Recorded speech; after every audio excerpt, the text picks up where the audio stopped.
So I'm here to talk about 3 food enterprise zones in Greater Lincolnshire, and really to remind you that in terms of development of the food sector, Greater Lincolnshire is particularly important. I'll give you some statistics in a couple of minutes, but effectively what I think is really important with the food sector is that it's about, yes, growing stuff, but innovating and changing the marketplace. And Greater Lincolnshire is certainly in that position, and that's the thing that we believe these 3 food enterprise zones will help us to achieve. And we also believe that by helping us to achieve them, it'll help developers, it'll help home builders, and it will have a significant impact on the economy.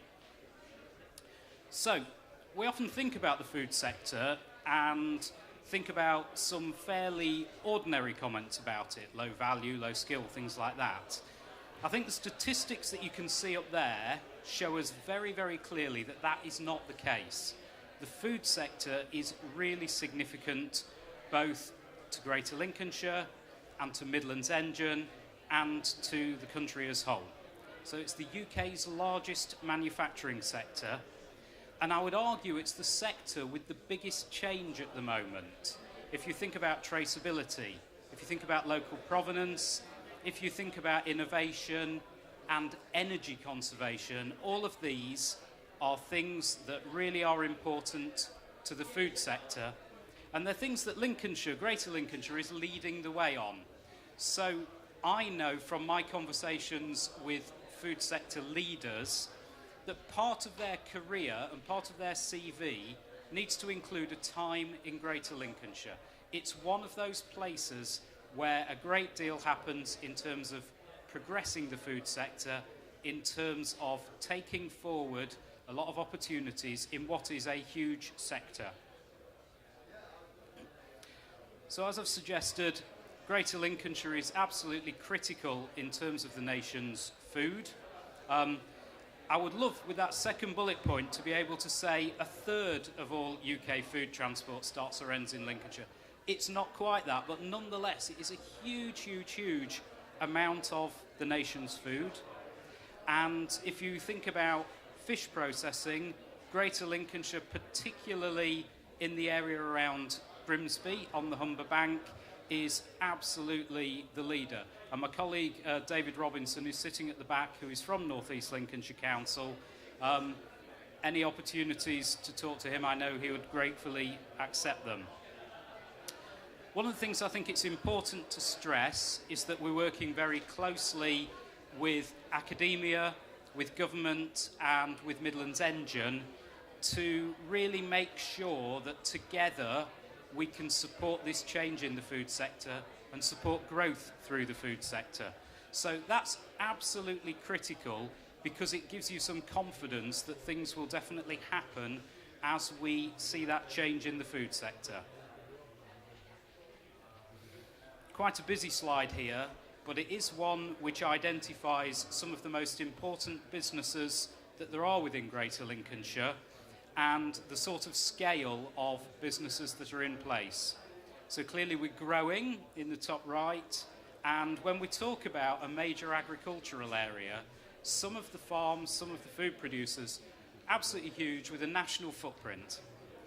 Research and development is critical to us, and we have a National Centre for Food Manufacture, and we've got a lot of higher education working with the business community to develop the food sector. A lot of what we're calling agri-tech companies, their supply chain companies, are really knowledge-based, and that's an area that we're seeing a lot of growth at the moment. That's an area where we're regularly being contacted in terms of people saying, we need space, we want to locate close to the major food producers because we're helping them to innovate. And then the producers themselves in the top left corner. The Local Enterprise Partnership has a sector plan about agri-food. It sets out a number of priorities. One of the ones I would flag up is number 4 in there, ensuring that water is readily available. This is a really critical point to the food sector, but it's also one where we've got a number of innovations taking place. So in terms of working with food producers, we aren't simply thinking about providing premises, providing infrastructure. We're also saying how can we help them to reduce water and to benefit from water, because we see that as one of the real future priorities for this sector. We have 3 food clusters in Greater Lincolnshire: seafood along the Humber Estuary, arable and poultry across the whole area. If you look at that figure, a fifth of all poultry nearly is from Greater Lincolnshire, and fresh produce generally towards the south of Greater Lincolnshire. Our food enterprise zones are aligned around those 3 clusters.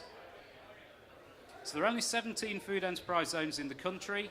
3 of them are in Greater Lincolnshire. So you can see we are very clearly the focus for the growth of that sector. I'll briefly mention the 3 food enterprise zones. So Euro Park on the south bank of the Humber, very close to Grimsby, is a huge site, and it is it's ready for development. We've got David with us today. A number of planning permissions are in place so that this is a proper turnkey site, and one that benefits both from proximity to the ports and the airports, but also proximity to a significant labour force. It looks a bit like that if you're in a helicopter. The second food enterprise zone is related very much to the arable sector, and that's in the centre of Greater Lincolnshire. Now, I think the arable sector is quite an interesting one, because what we may normally think of in terms of arable is storage, but actually, if you look at the levels of innovation, and as an example, the amount of drone technology that's used in terms of the arable sector, we're looking at high value. We're not simply looking at storage of grain and wheat and so on. And then finally, in the south of the county, a centre which is called Peppermint Park, which is concerned very much with innovation in terms of agri-food and innovation in terms of food manufacture into the major multiples. Peppermint Park is at the side of one of the major routes through Greater Lincolnshire, the A17, and it's an area that interests me because very often we see speculative development in the food sector and particular opportunities there for private sector investment. So I see that all 3 of them as different but interconnected.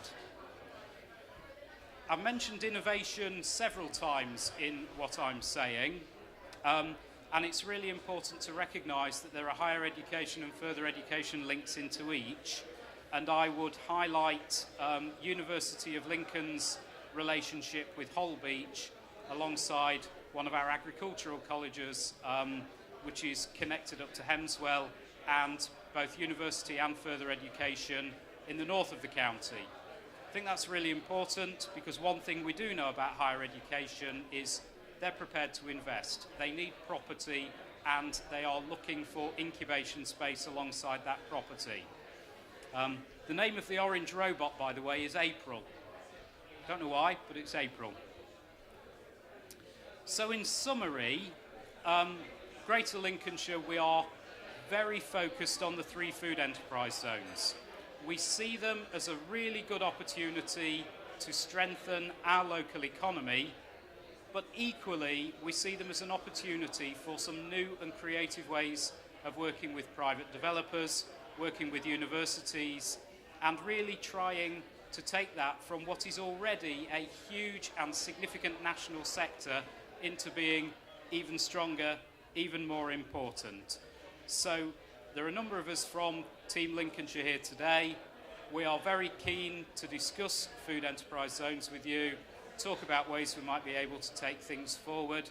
I particularly encourage you to talk to David around Euro Park, my colleague Jill in terms of Hemswell, and either myself or my colleague Mike in terms of Holbeach. So with that, the compere has just given me the evil eye. So at 12 minutes, we'll stop there. I hope you'll come and have a word with us about food enterprise zones, but if you don't do that, please get a free beer at the back. Thank you.